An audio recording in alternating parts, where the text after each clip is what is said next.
Au sommaire de cette édition, tournée du fondateur des églises Alliance des églises du Christ en mission, en abrégé AECM, le révérend Bozelidio, a dévoilé sa vision au cours de son passage dans les communautés de la ville de Yamoussoukro.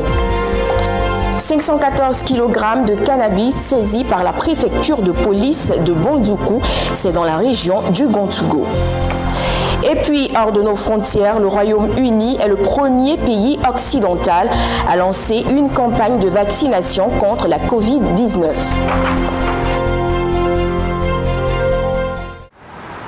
Bienvenue, vous suivez l'édition complète du journal sur Béni TV. L'Église des Assemblées de Dieu de Tanda vient de boucler un mois de jeûne et de prière en faveur de la nation ivoirienne. Ce programme dénommé Elim 2020 est à sa 5e édition. Reportage signé Anissé Kouadio. Cette grande parade est l'œuvre de l'église évangélique des Assemblées de Dieu du secteur de Tanda. On chantait, dansait dans les rues de Tanda pour que le nom de Yahweh soit exalté. Destination, le foyer des jeunes pour un grand moment d'impactation, d'adoration et de louange.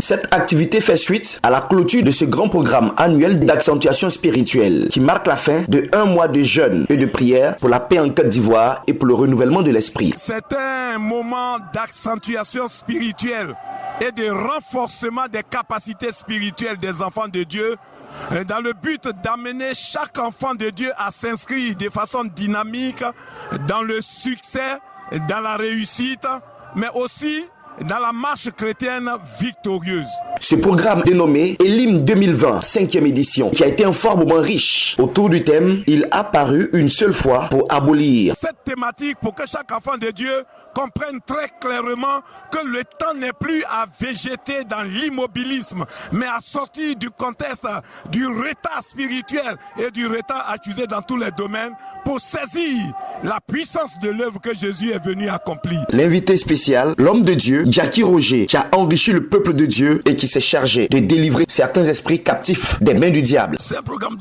de restauration, c'est un programme de visitation et c'est un programme durant lequel Dieu fait des grandes choses et Dieu guérit encore. Ils sont 75 nouveaux baptisés de la promotion Adonai qui ont mangé à la table des privilégiés du Seigneur en buvant le sang et mangeant la nourriture éternelle. Cela a été recommandé par le Seigneur Jésus-Christ. Donc, quiconque croit, veut le suivre, doit suivre ses voies.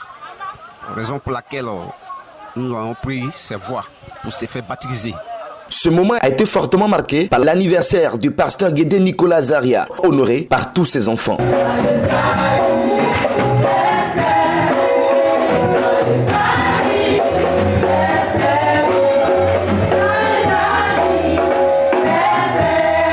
Le groupe musical Les Porteurs de Vie et les Chantres de l'Éternel, Druidi Florent, les enfants de l'école du dimanche et la jeunesse ont impacté le corps de Christ de par leurs prestations de qualité. 26 nouvelles personnes ont donc décidé d'adhérer publiquement et fièrement aux idéaux de l'Église des Assemblées de Dieu. Et d'importantes résolutions ont été prises par le conseil de l'Église qui vise l'éveil spirituel du côté de Tanda. Pour ce qu'il a fait pour nous, nous sommes en mission. Et nous envoyons sa parole en mission. Quand nous prions, quand nous combattons, et cela atteint les peuples. Alléluia. Au sortir d'un tel programme, c'est tout le corps de Christ de l'Église des Assemblées de Dieu qui entend investir les différents secteurs donc de Tanda pour que le nom de Yahweh soit entendu de tous et que les populations le reçoivent comme leur sauveur. L'Alliance des Églises de Christ en mission, en abrégé AECM, entend faire de l'année 2021 une année d'entrepreneuriat dans le monde chrétien. Son président, le révérend Bozelidio, a dévoilé cette vision au cours de son passage dans les différentes communautés de l'AECM de la ville de Yamoussoukro. L'objectif de cette tournée de Bozelidio le dimanche dernier dans les églises AECM de Yamoussoukro était d'annoncer la couleur des activités qui vont meubler 2021 pour la croissance spirituelle et économique des fidèles. Nous voulons nous baser sur l'évangélisation et l'implantation de l'église en plus l'entrepreneuriat, mettre l'accent surtout sur l'entrepreneuriat. Nous voulons entreprendre, apprendre à la jeunesse, apprendre aux fidèles à entreprendre afin de s'autosuffire matériellement, financièrement et pouvoir s'épanouir aussi sur le volet spirituel. Cette annonce a commencé par un bref bilan de la première année d'existence de l'ASCM, essentiellement dominée par les grandes campagnes d'évangélisation et de prière pour son implantation véritable sur toute l'étendue du territoire national. Par rapport à l'église, je me suis donné à Dieu il n'y a pas trop longtemps. Dieu a vraiment travaillé dans ma vie et je veux le servir réellement. Et encore, l'église a fêté le premier anniversaire. Ça a été une super grâce avec tous les membres et les fidèles. Les milliers de fidèles que nous avons vus. Vraiment, c'est une joie pour nous, pour l'église AUCM. Et nous pensons que 2021, tout le monde va rentrer dans une nouvelle année encore plus meilleure. Dieu change la situation de chacun de nous selon sa volonté, et lorsqu'on tourne le regard vers lui a été le thème du message enseigné par le pasteur Bozeli Dio ce dimanche dans sa tournée d'information. Il faut dire que c'était un message vraiment édifiant. Nous avons été réellement bénis par ce message. Et moi, ce message m'a permis de fortifier ma foi ce matin. Je voudrais ce matin dire merci à notre Seigneur Jésus-Christ parce que c'est par son canal que nous avons pu entendre ce message, ce très beau message qui est passé au travers notre révérend pasteur Koko Bozeli Dio. Le premier dimanche de décembre 2020 a aussi été une occasion pour les responsables de l'ASCM de remercier Dieu pour la croissance rapide de l'église. L'église ASCM progresse, elle grandit.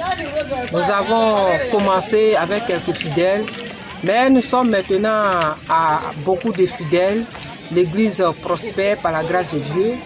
Et je n'ai qu'à dire seulement merci à l'Éternel parce que le Seigneur nous a protégés depuis le 1er janvier 2020 jusqu'à présent. Et je voudrais dire infiniment merci à Dieu pour le Père fondateur, le révérend Bozeli lui-même. Soulignons que l'Alliance des Églises de Christ en Mission aura 2 ans en février prochain. Le serviteur de Dieu, Dja Ange Éric, du ministère évangélique du Christ Espérance des Nations de la commune d'Abobo, ici même à Abidjan, est officiellement consacré prophète. Il a reçu le week-end dernier son diplôme de confirmation. Après une vingtaine d'années de marche à la suite du Seigneur Jésus-Christ, le révérend Dja Ange Éric du ministère évangélique du Christ Espérance des Nations s'apprête à passer un autre statut sacerdotal. C'était en présence d'un pater de serviteurs de Dieu dont le docteur Albert Tadé de Freedom Covenant Seminary of Côte d'Ivoire. Bien-aimé, personne ne peut réussir dans le ministère sans le Saint-Esprit. Personne. Un homme de Dieu, une femme de Dieu, sans le Saint-Esprit, qui n'est pas conduit par le Saint-Esprit, est un homme de Dieu, femme de Dieu, mort ou de marche. Et il s'en est suivi la consécration du révérend Dja Ange Éric au rang de prophète de l'Éternel. Serez-vous fidèles dans la prière et dans l'étude des Saintes Écritures, afin que vous ayez la pensée de Christ. Répondez, je le serai car Christ est mon secours. Je le serai car Christ est mon secours. Père de Dja Samuel, prophète dans ton église, déverse sur lui le Saint-Esprit. Et par l'autorité du Saint-Esprit, Dja Samuel, je te consacre, prophète.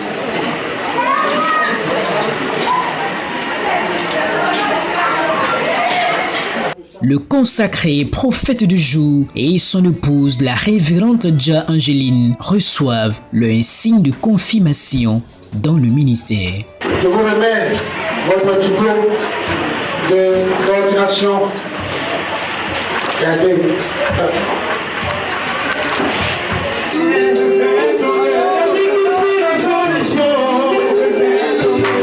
Par la grâce de Dieu, ça a été un grand succès et nous sommes très heureux Dieu avoir fixé notre image. Les élus du jour sont reconnaissants au Tout-Puissant et promettent plus d'engagement dans l'œuvre pour le salut des âmes. Il faut dire, on a attendu ce jour pendant des années. Et aujourd'hui, Dieu, dans sa grâce, a permis que ce jour ait lieu. Donc vraiment, je bénis son nom. Je lui rends toute la gloire. Et nous croyons qu'après ce moment, nous allons aller encore en profondeur avec le Seigneur, en sorte que des vies soient gagnées, que des nations soient gagnées au Seigneur. Le prophète Jack Kwaku Ange Eric a reçu l'appel au sacerdoce en 2000. Il est marié et père de 5 enfants. Rendons-nous à présent dans la région du Gontougo, c'est dans le nord-est ivoirien, plus précisément dans la ville de Bondoukou, où la préfecture de police de cette ville a saisi plus de 500 kg de cannabis lors d'une opération. La drogue, dont la valeur est estimée à 21 millions de nos francs, avait été convoyée à bord d'un camion en provenance d'un pays voisin. La préfecture de police de Bondoukou vient de réaliser un énorme coup à travers la saisie d'une importante quantité de cannabis lors d'une opération menée dans la nuit du samedi au dimanche dernier. Ce sont 514 kg de cannabis qui ont été saisis lors de cette opération, dont la valeur est estimée à 21 millions de francs CFA. Dans la nuit, nous avons, au cours d'une opération de police, saisi 514 kg de drogue, notamment de cannabis. Et cela a été possible grâce à une information anonyme d'un honnête citoyen. La saisie a été envoyée le lendemain à Abidjan et confiée à nos unités spécialisées pour continuation d'enquête. À travers une telle saisie, tous les hommes de la préfecture de police de Bondoukou, avec à leur tête le préfet Boadou Abonon-Blaise, démontrent encore une fois de plus qu'ils sont au service des populations et veulent les débarrasser de tout ce qui est nocif, donc dangereux pour leur santé. Ces 514 kg de cannabis saisis étaient convoyés à bord d'un camion Ben en provenance d'un pays voisin. Selon les informations, elle vient d'un pays voisin. Notamment, vous savez que nous partageons 400 km de frontières avec le Ghana et le Burkina Faso. Donc, cette quantité serait venue du Ghana voisin. Vous savez également que malgré la fermeture des frontières, il y a beaucoup de points de passage qui sont utilisés par ces trafiquants. Donc nous avons besoin du soutien et de la collaboration de la population pour mener à bien nos opérations. Outre cette saisie, depuis un certain temps, dans les lycées et collèges de Bondoukou, quelques élèves transforment les arrière-cours de ces établissements en fumoirs. Le préfet de police et ses hommes y sont allés pour la sensibilisation et détruire ces différents lieux de consommation et interpeller ces élèves qui s'adonnent à cette pratique. Nous avons procédé par des sensibilisations auprès des élèves, mais également procéder à des destructions massives de fumoirs avec parfois des saisies de drogue. Donc, de façon périodique, nous conduisons ces opérations pour détruire ces fumoirs qui existent. C'est vrai que souvent, certains sont recolonisés, mais nous revenons très souvent pour les détruire. En tout cas, un beau coup de filet réalisé par la préfecture de police de Bondoukou qui dénote encore une fois de plus leur proximité avec les populations. Cependant, le préfet de police estime que tout ceci n'aura de poids que lorsque les populations vont collaborer et fournir les informations à leur police pour être encore plus efficaces afin de les protéger au mieux. Rendons-nous au Mali où la commission Vérité, Dialogue, Justice et Réconciliation a tenu une deuxième audience publique le samedi 5 décembre dernier à Bamako, la capitale. Aïcha Oualet Albétassi est anxieuse. Dans quelques minutes, elle racontera son passé devant un auditoire de plus de 100 personnes et en direct sur la télévision nationale. En 1963, une rébellion touareg éclate dans la région de Kidal. Une rébellion matée par l'armée malienne. Alors âgée de 9 ans, Aïcha perdra de nombreux membres de sa famille et dénonce les amalgames d'alors. Les militaires, ils ne font pas la différence entre les hommes de terrain et la population. Et c'est ça qui est grave aussi. On tue des innocents. On les fusille, on appelle la population, on leur dit vous êtes obligés d'assister à applaudir. Dans la salle d'audience du centre de conférence de Bamako, 11 autres survivants d'atrocités raconteront l'horreur qu'ils ont vécue. Mahamar porte encore la parole de ses administrés 26 ans après. Nous avons tenu à enterrer dignement nos corps. Le 24 juillet 1994, 105 personnes ont été assassinées par des groupes armés de l'ethnie Maure dans son village de Bamba. On n'a jamais eu une telle opportunité pour dire à nos autorités, à l'opinion nationale et internationale ce qui s'est passé véritablement chez nous. C'est vraiment d'une grande importance ce qui s'est passé ce jour. Nous espérons que les gens vont nous entendre. Écoutez pour panser les plaies, car depuis l'indépendance du pays, toutes les communautés ont subi des exactions. Les victimes présentes souhaitent tout simplement vivre décemment et en toute sécurité. Aujourd'hui, je n'ai plus de biens, mes proches sont morts, je n'ai pas de champ, pas de travail. Tout ce que je cherche, c'est de l'aide, au nom de Dieu, pour que je puisse faire vivre les enfants qu'il me reste avant de mourir. Des réparations qui seront certainement longues à arriver. Pour l'heure, 18 722 témoignages de victimes ont été collectés sur toute l'étendue du territoire par la Commission Vérité, Justice et Réconciliation, qui souffre de ne pas avoir de mandat pour l'ouverture de dossiers judiciaires.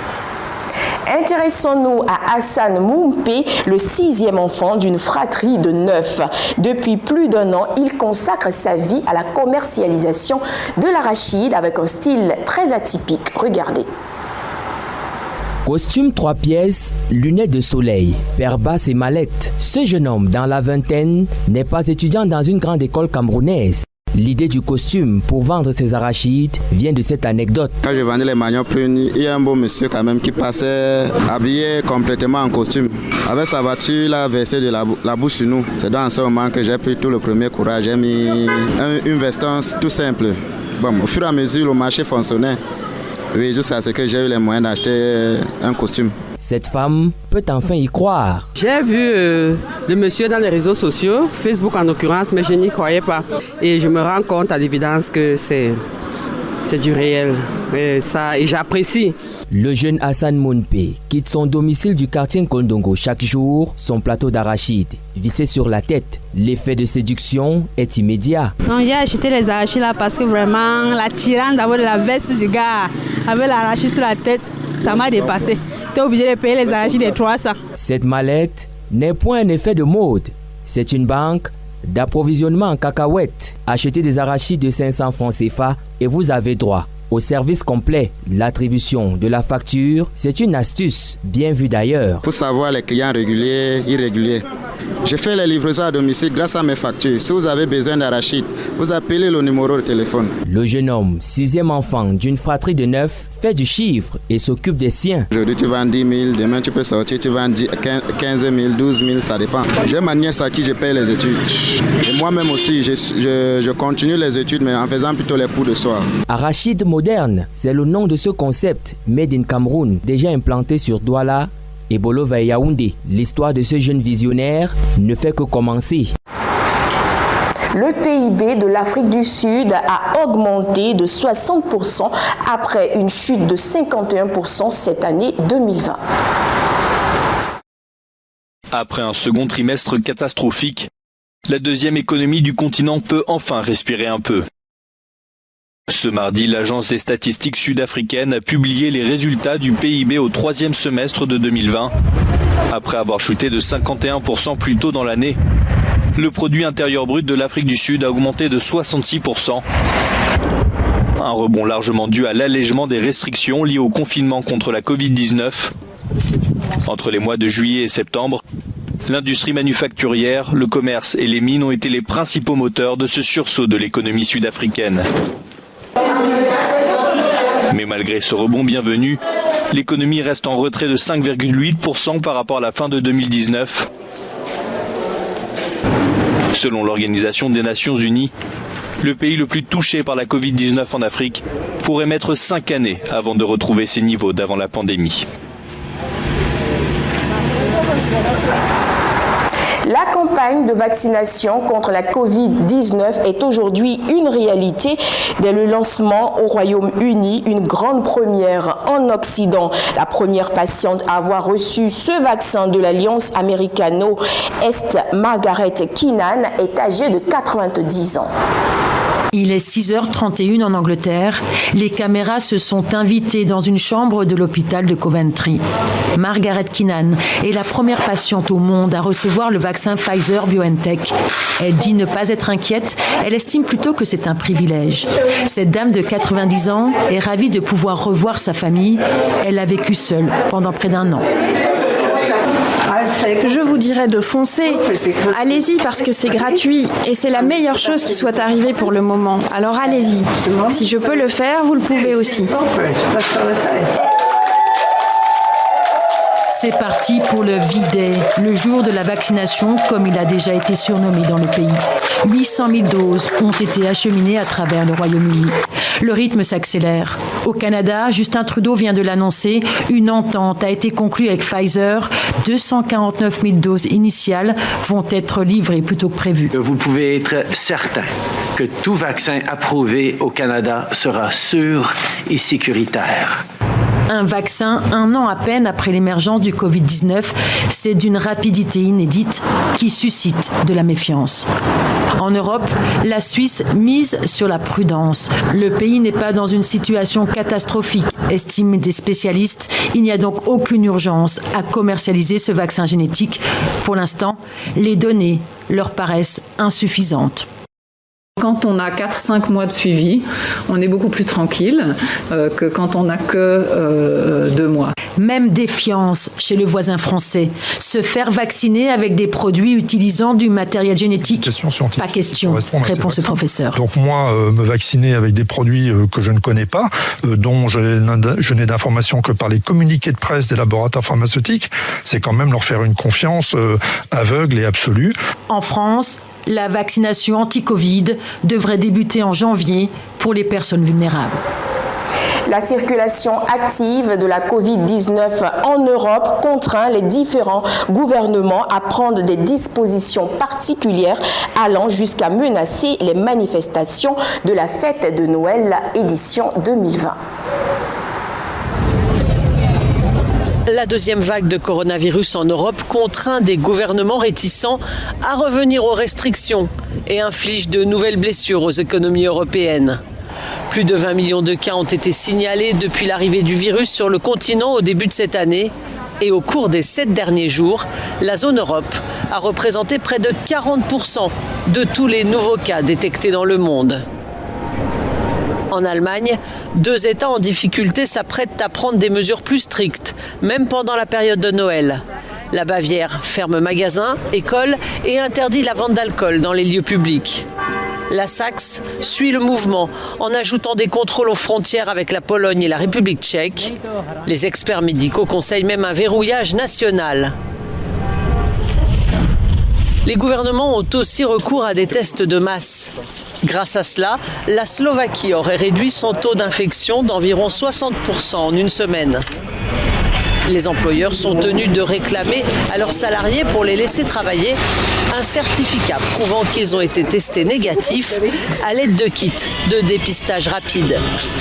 Toute personne positive doit être mise en quarantaine avec sa famille, mais son salaire complet est versé pendant les 10 jours d'isolement. Et même si le Royaume-Uni a commencé sa campagne de vaccination, les Londoniens pourraient être confrontés à un verrouillage de niveau 3 juste une semaine avant Noël, car les infections sont en hausse dans 2/3 des arrondissements de la capitale.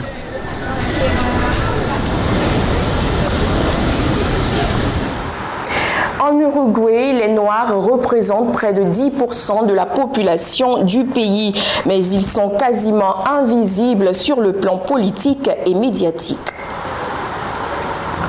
Elle a représenté fièrement son pays aux Jeux Olympiques de 2012 et 2016. Deborah Rodriguez, championne des 400 et 800 mètres, est l'athlète la plus connue d'Uruguay et pourtant rejetée par certains car faisant partie de la minorité la plus stigmatisée.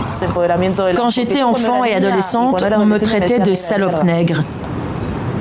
Et toute ma vie, j'ai eu affaire à la salope nègre. Et encore aujourd'hui, j'ai affaire à la salope nègre. Les Afro-Uruguayens représentent un peu plus de 8% de la population, touchée 2 fois plus que la moyenne nationale par la pauvreté. Mes parents m'ont vraiment aidé à me sentir fière de ce que j'étais. Ils m'ont dit « Pourquoi pleures-tu ? Tu es noire, tu dois être fière de ce que tu es. » Il a fallu près de 2 siècles pour qu'une personne d'origine africaine ne siège au Parlement. C'était en 2005 et ce n'est que cette année que le Sénat a accueilli en ses murs la toute première femme issue de la communauté. Nous parlons du racisme institutionnalisé que nous avons.